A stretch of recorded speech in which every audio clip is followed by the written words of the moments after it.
Bismillahirrahmanirrahim. La ikraha fid din, qad tabayyana rusydu minal ghayy. Pemirsa Elsita TV dimanapun Anda berada, selamat bertemu kembali dengan saya Ahmad Salim Mindani dari Dewan Dakwah Islamiyah Kota Bekasi dalam mengikuti acara Risalatul Iman. Kali ini kita akan berbicara mengenai tentang pentingnya memahami tasamuh atau toleransi secara benar dalam beragama. Ketika kita berbicara mengenai tentang toleransi yang tadi, di dalam bahasa Arabnya yaitu tasamuh. Kalau kita terjemahkan dalam bahasa kita, tasamuh itu adalah saling menghormati keyakinan antara satu pemeluk agama dengan pemeluk agama yang lain. Maka dengan jelas kalau kita kaitkan di dalam surat Al-Baqarah tadi dalam ayat 256, la ikraha fid din, qad tabayyana rusydu minal ghayy. Tidak ada paksaan dalam memeluk agama. Artinya orang beragama itu sesuai dengan keyakinannya. Maka ketika ia berbicara mengenai tentang keyakinan, tentu adalah landasannya kebenaran.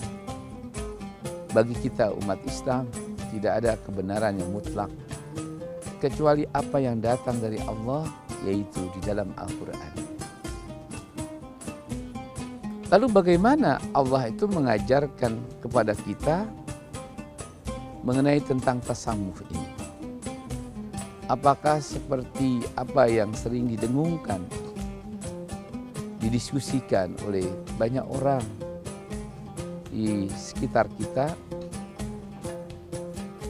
yang mengarah kepada tasamuh dalam soal agama?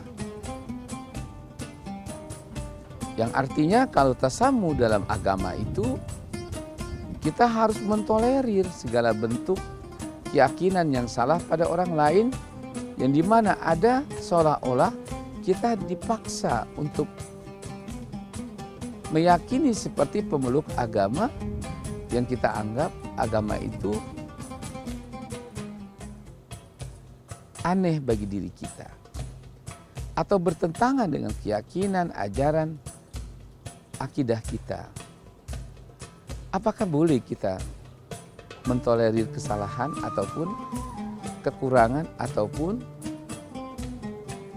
suatu yang menjadi dalam kehidupan kita itu, iman kita itu bisa goyang? Tentu tidak. Maka konsep toleransi itu adalah antar umat beragama yang dimana bagi setiap pemeluk agama, kalau kita kaitkan dengan firman Allah dalam surat Al-Baqarah 256 tadi, bahwa untuk memasuki suatu agama, menerima dia menjadi agama itu tidak boleh dipaksa. Dan kita pun tidak boleh memaksa. Walaupun menurut kita itu apa yang mereka lakukan dalam keyakinan agama mereka itu berdasarkan ajaran agama mereka itu tidak benar menurut kita, ya sudah. Kita tidak boleh memaksakan orang itu harus memperbaiki seperti apa yang kita yakini. Kecuali kalau itu menyangkut soal masalah akhlak. Saya yakin kalau kita bicara agama, terus bicara masalah akhlak, memang itulah yang diperintahkan kita mentolerir. Mengenai tentang akhlak ini, semua agama itu pasti, kalau ada orang mengatakan agama mengajarkan kebaikan, akhlak. Tapi kalau soal masalah akidah dalam Islam, nah itulah kita jangan coba-coba berbicara toleransi dalam ranah masalah akidah. Karena tentu kita meyakini di dalam surat Toha ayat 14, innani anallah, sesungguhnya aku ini adalah Allah. La ilaha illa ana, tidak ada Tuhan kecuali aku, tidak ada Tuhan kecuali Allah. Nah, kalau ini kita paksakan pada orang lain, bukankah kita tahu bahwa yang meyakini Allah itu esa, Allah itu ahad, Allah itu hanya satu, Tuhan itu hanya satu, hanya ajaran Islam. Nah, kalau ini kita paksakan pada orang lain, sama dengan kita memaksakan orang itu memeluk Islam. Biarkan saja yang katakanlah yang menyembah katakan memilih paham animisme, silakan. Itu konsep keyakinan dalam bertuhan kalian. Tapi kami orang Islam itu jangan dipaksa kami membenarkan kalian. Kami pun tidak boleh memaksa Anda yang di luar Islam ini untuk harus mengikuti doktrin tauhid dalam ajaran agama kami Islam, yaitu seperti yang Allah firmankan, innani anallah la ilaha illa ana, sungguhnya aku ini adalah Allah dan aku ini Allah, Tuhan yang tidak ada selain aku. Kita harus hati-hati ketika kita bicara masalah toleransi itu hanya sebatas tataran toleransi antar umat beragama. Ansih, jangan bicara toleransi mengenai tentang konsep tauhid, konsep cara ibadah. Ini nanti ada unsur pemaksaan. Kalau sekiranya toleransi itu kita tarik dalam soal akidah, dalam soal cara beribadah, penyampaian ibadah, seperti umumnya. Kenapa orang mengucapkan salam kalau dia orang Islam? Karena salam itu bagian dari ibadah. Hakul muslim ala muslim sittun. Hak sesama orang Islam itu kan ada 6. Fa idza laqitum fasallama alaihi. Apabila kalian berjumpa, maka hendaklah kalian mengucapkan salam. Jadi jelas bahwa mengucapkan salam itu adalah merupakan bagian ibadah. Maka kalau kita mengucapkan salam sebagai orang Islam, cukuplah dengan assalamualaikum. Buat orang lain, jangan pula menggunakan assalamualaikum. Orang Islam tidak pula mengucapkan salam yang diajarkan oleh agama lain.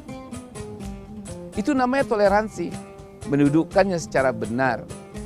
Karena salam itu di samping ibadah, namanya ibadah hablum minan nas. Pemirsa Elsita TV dimanapun Anda berada. Oleh karena itu saya ingin bahas berikutnya ini konsep toleransi yang benar. Tetapi kita tunggu sejenak setelah ini.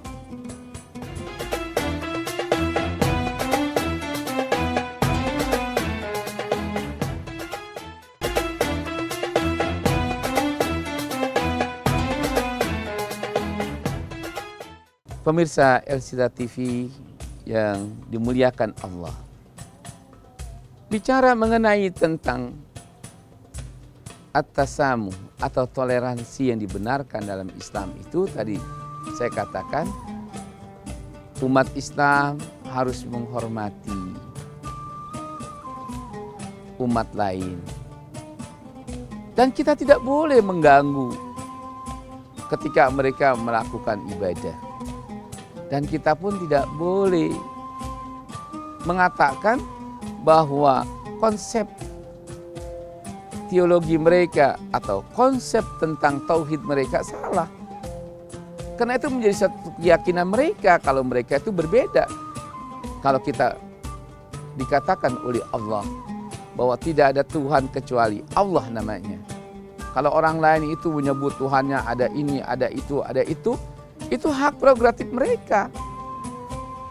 Kecuali apabila mereka itu menyatakan sudah Islam, maka wajib kita memperbaiki dari keyakinan dia yang lama, konsep tentang tauhidnya menjadi konsep Islam. Tetapi selama kita itu berbeda beragama, maka gak mungkinlah kita akan jalan bersama-sama. Kenapa? Kalau kita memaksakan jalan bersama-sama, hari Jumat kita paksa orang lain untuk ikut kita sholat Jumat. Hari Ahad kita harus ikut ke gereja. Atau hari apa kita harus ikut ke sinagog. Atau hari apa kita harus ikut juga ke kelenteng. Itu nggak benar. Dan itu dilarang oleh Allah. Pada waktu Fathul Makkiyah, Rasulullah SAW berdakwah di kota Mekkah. Ketika kaum musyrikin menawarkan, ya Muhammad, jangan sampai kelihatan orang lain itu memandang kita yang satu suku, satu asal keturunan. Kita itu berbeda dengan Anda. Cobalah kita bangun kehidupan beragama yang saling menghormati. Nabi bertanya, bagaimana caranya menurut engkau? Begini, hari Jumat kami akan kerahkan semua kaum musyrikin Mekah ini untuk ikut sholat bersama engkau di belakangmu. Nanti hari Ahad kalian pun mengerahkan umat Islam untuk ikut ke tempat ibadah kami di gereja. Ketika kaum musyrikin itu memaksakan kepada Nabi melakukan toleransi yang salah, lalu Allah menurunkan ayat surat Al-Kafirun. Maka dinamakan surat Al-Kafirun, surat orang kafir.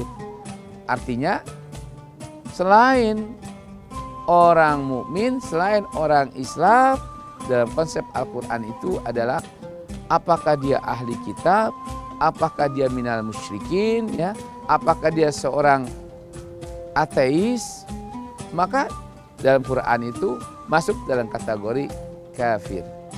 Allah berfirman, Qul ya ayyuhal kafirun. Katakanlah ya Muhammad pada orang-orang kafir yang saya sebutkan tadi, apakah orang musyrikin Mekah, apakah orang Nasrani kala itu. La a'budu ma ta'budun.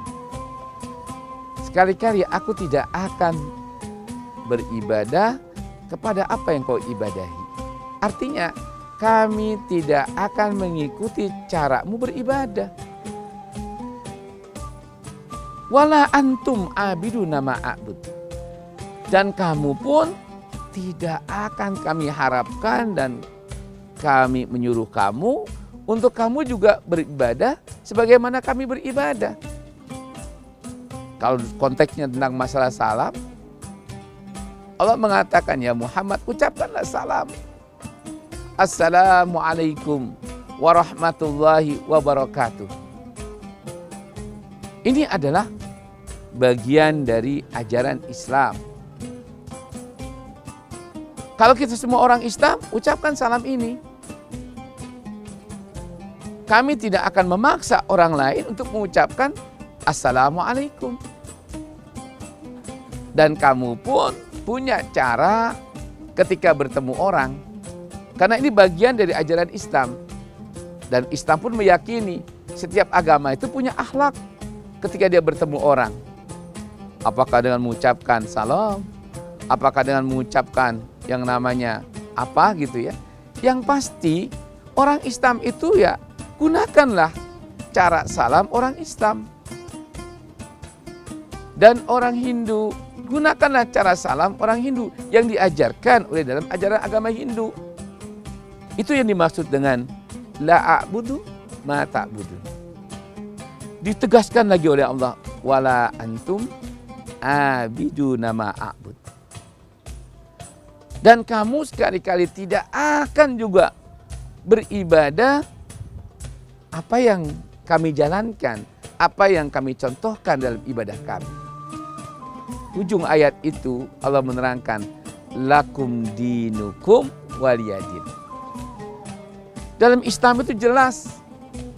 Maka Nabi diperintahkan mengatakan kepada kaum musyrikin Mekah dan orang-orang Nasrani yang datang mencari titik temu biar kelihatan gitu kan.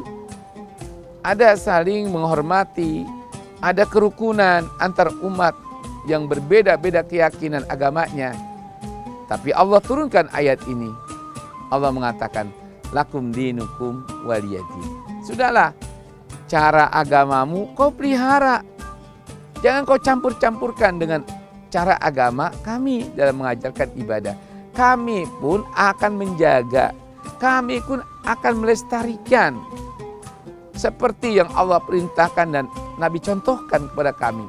Kami tidak akan memaksa kalian untuk beribadah layaknya kami dalam beribadah. Nah, ini tidak boleh kita itu menjadi orang-orang yang seperti bunglon. Ketika kita ke Islam, kita menggunakan semua bahasa dan cara-cara Islam. Ketika kita katakanlah ke rumah ibadah orang lain, kita pun layaknya seperti bunglon, mengucapkan cara-cara ibadah mereka dan melakukan cara-cara ibadah yang di Islam itu nggak diajarkan. Bukankah kita ini beribadah bukan karena hawa nafsu, tapi kita beribadah adalah mengikuti petunjuk Allah dan Rasul-Nya. Menghormati keyakinan orang lain, mentolerir perbedaan dalam soal agama. Ini adalah bagian dari ajaran Islam. Selama toleransi itu sebatas ya kita itu bagaimana kita menjamin orang lain itu beribadah. Dan bagaimana orang lain juga menghormati kita beribadah. Tapi kita tunggu sejenak setelah ini.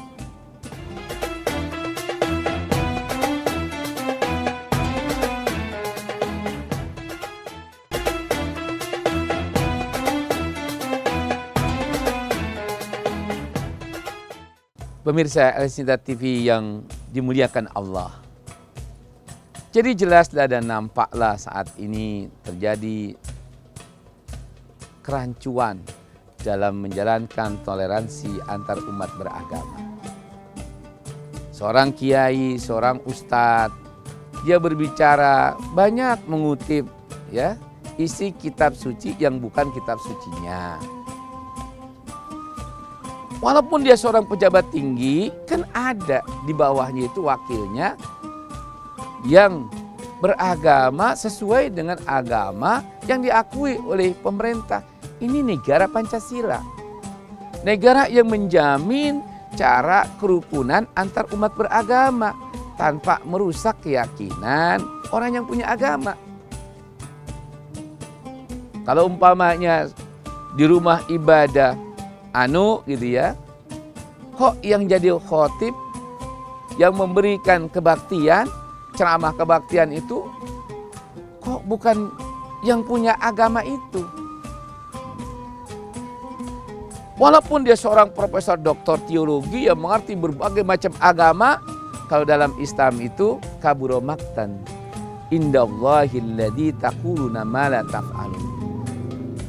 Celaka, murka Allah sangat besar bagi orang yang mengatakan, mendakwakan, mengucapkan sesuatu yang tidak sesuai dengan keyakinan hatinya. Makanya dalam Islam itu kalau ada orang seperti masuk ke rumah ibadah A, dia berbicara sesuai dengan keyakinan di rumah ibadah A itu. Masuk ke rumah agama B, dia berbicara sesuai dengan keyakinan agama B itu. Begitu dia masuk ke rumahnya ke masjid, dia bicara lagi sesuai dengan keyakinan ajaran agama Islam. Ini orang apa? Apakah ada contoh dari Nabi? Tidak. Nabi menolak jelas-jelas. Disuruh oleh Allah. Lakum dinukum waliyadin. Imam Syafi'i mengatakan, walakum a'maluna, bagi kamu adalah cukuplah amal perbuatan. A'malukum walakum a'malukum, ya walana a'maluna. Dan bagi kami cukuplah amal kami itu sesuai dengan apa yang menjadi, apa yang telah kami kerjakan. Bagi kami itulah yang kami akan dapati.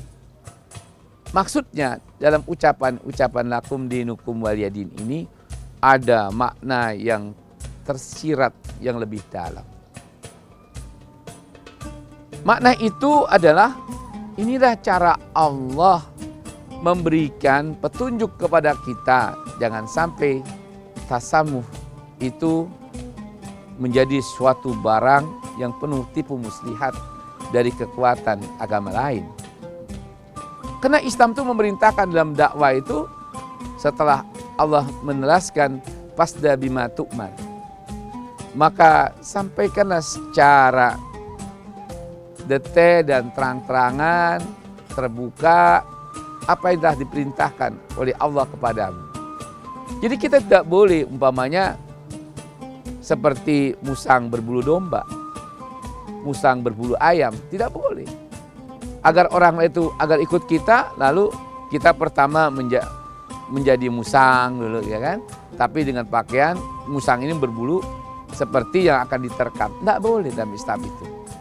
Makanya ada konsep mengenal orang munafik, yaitu orang yang kalau bicara ya lain di mulut, lain di hati.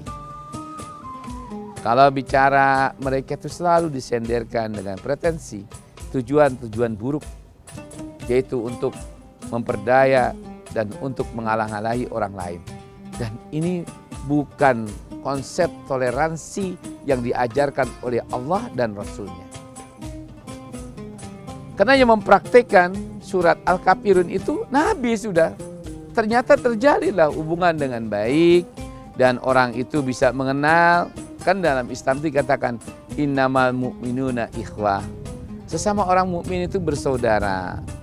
Ketika kita berbicara sesama saudara, diantaranya orang yang beriman itu adalah sesama orang yang beriman bersaudara.